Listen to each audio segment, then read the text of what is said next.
Well, folks, the title and thumbnail are not clickbait. We are officially selling this thing.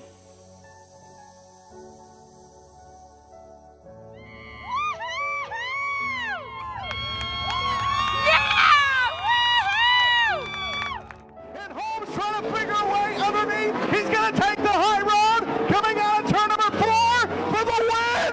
Tanner Holmes on the final round.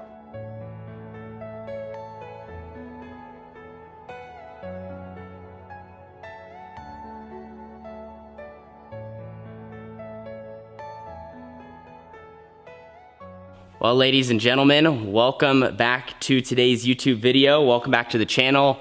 Happy to have you guys hanging out with us for the afternoon. We have officially arrived back in Southern Oregon after our, chaotic and fun weekend in Northern California at the Silver Dollar Speedway. At the beginning of the season, Chico was a very difficult racetrack for us. I'm not gonna lie, at one point I said I never even wanted to go back. But as a race car driver, you have to keep your head down and just go to the places that are most difficult for you, because if you never figure them out or figure out maybe that style of racetrack or whatever's hindering you to go faster, you're never gonna get there. You're never gonna get to be the overall, or at least for myself, my goal is I want to be the best overall dirt track racer I can be, so I have to be good at everything. And of course, this last weekend, 65 plus 360s both nights, and we ran top 5 both nights. So I would say that is a huge improvement from when we were just, trying to maybe go down there and run top 10 or even just make the show. You just never know what that place is gonna throw at you. And with how many cars and how much competition are there, that obviously makes it 10 times more difficult to bring home a good result. So we got everything all washed up. It is now in the race shop, and we're gonna get to work on kind of what needs to be done for this thing to once again hit the racetrack later this month. But that is not what today's video is about. Today's show is 100% dedicated to the limited sprint class in the Pacific Northwest and how we just recently sold our limited engine. Now, before I talk about all the details on why we decided to sell this absolute masterpiece behind me, this limited engine right here, I think it's only fair that I spend a couple of minutes talking about the class itself and what exactly the package is. Now, I've explained it a little bit in the past, but still, the comments I see the most on my YouTube channel repetitively are, what is a limited Tanner? What's the package like? How is it different from a 305? So let's get into that. Now, the limited sprint class has kind of been like the entry level to wing racing in the Pacific Northwest for, at least probably the last 15 or 20 years. I don't know exactly when it was started or what year it came about, but they didn't just start working on this idea. So to put it in the simplest terms, the limited sprint car engine package is a cast iron block 360 cubic inch engine with a dart head, which is exactly what this thing has here. So with the dart head being a little bit more scarce, one thing worth noting is right now they are trying to figure out an alternative for it, and it sounds like they found an aluminum head that they're gonna go with, and there's 1,800 sets available, so you would be able to, get them, build engines, and have no worries with, getting parts to continue to grow the class and set it up for future success. But anyway, that's a little bit more besides the point. It's a cast iron block 360 cubic inch engine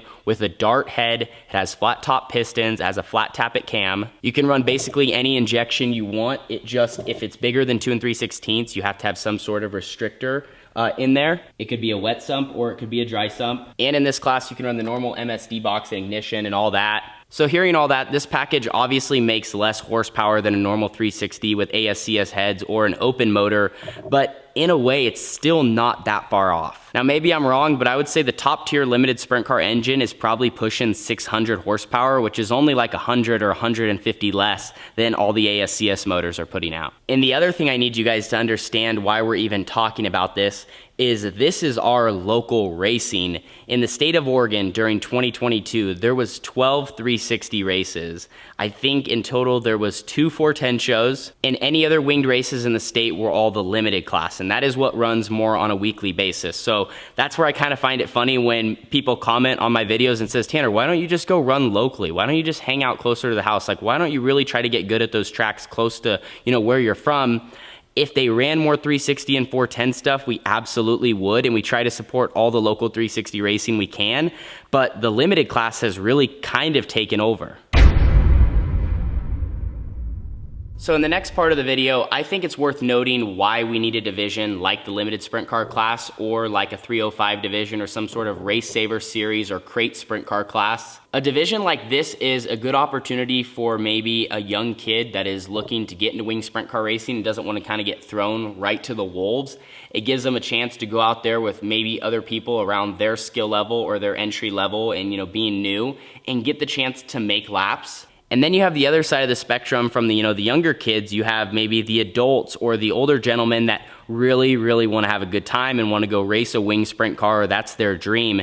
And so the limited division, makes more sense because technically everything should cost less. You could get a used roller, you could run on used tires, you get a limited engine, which is supposed to be more cost effective, and therefore you don't have to have as big of a budget to still race something really cool. Now, my second point would be that this class could put on a really good show for the fans. Just like any division, I think with the right circumstances, car count, competition, who's behind the wheel, the right track surface, any class can put on a great show that keeps you on the edge of your seat and wanting more. And with the current rules package they got for this thing, I've been sitting in the grandstands and I've been behind the wheel for many good shows where it came down to the last lap or it came down to a slide job or something that decided the race at the end. So whether you agree with me or not, there's definitely room in the dirt racing world for a class like this. And I would actually say there's a need for it because you gotta have something for guys to get started and maybe funnel their way up. And you also gotta have a class like this for guys to just stay in it and just keep racing because they're having fun. But where the problems kind of come into play, and this leads me into why a little bit, this is part of the reason of why we are selling this engine.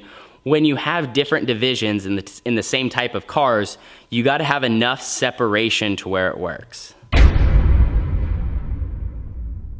So the main reason we decided we no longer wanna have this thing in our arsenal, at least for right now, the first point that I would make, and I just used the word separation. See, when you have multiple classes with the same type of car, there has to be enough separation to where there's a difference and a reason to move up a class or have a different class. The difference between 360s and 410s is significant enough that when you watch a 360 race and then you watch a 410 race, you notice the difference in horsepower and maybe even the style of racing or how the drivers drive.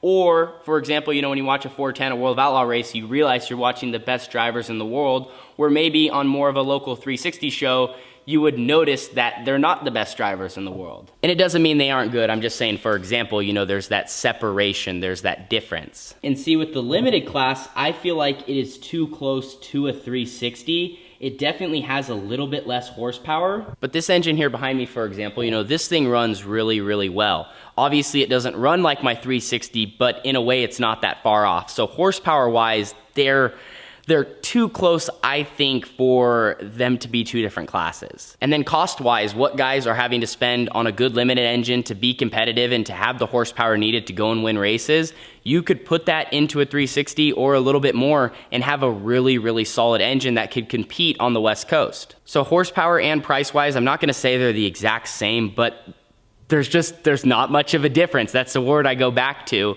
And the third thing worth noting is the fans. When the fans watch these kinds of races with this rules package, they don't really know the difference either. So basically where the division is at now, I feel has kind of taken from the 360 class and hurt the car counts in the Northwest there. And with this situation, not necessarily pulled guys from 360s and converted them into limited drivers.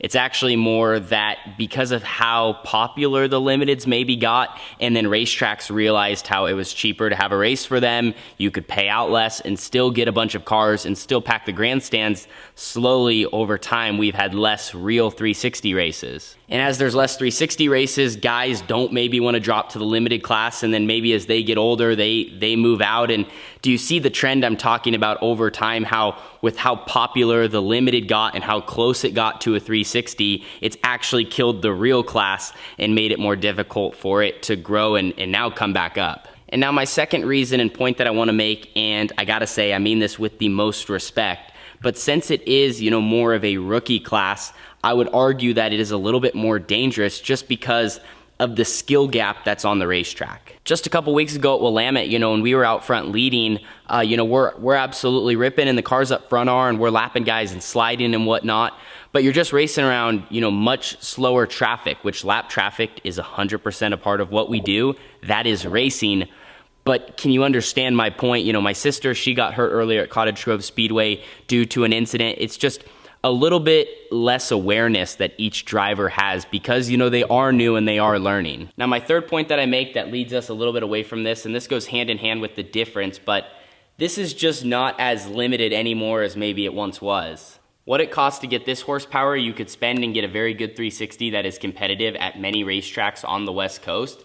And so why would we have this thing sitting in our race shop where, you know, we can run just places around here? But if we were to spend very similar, maybe a little bit more, you can get a 360 that can run everywhere. Now, the next point that I want to make, which you guys have heard me talk about before, but I want to be a 360 or a 410 driver, but actually, I should almost rephrase that. I want to be a 410 driver. And I want to be the best 410 driver that I can be. And part of the reason we even ran shows in this class this season was just because our schedule changed, our lives changed. Carly got in her incident.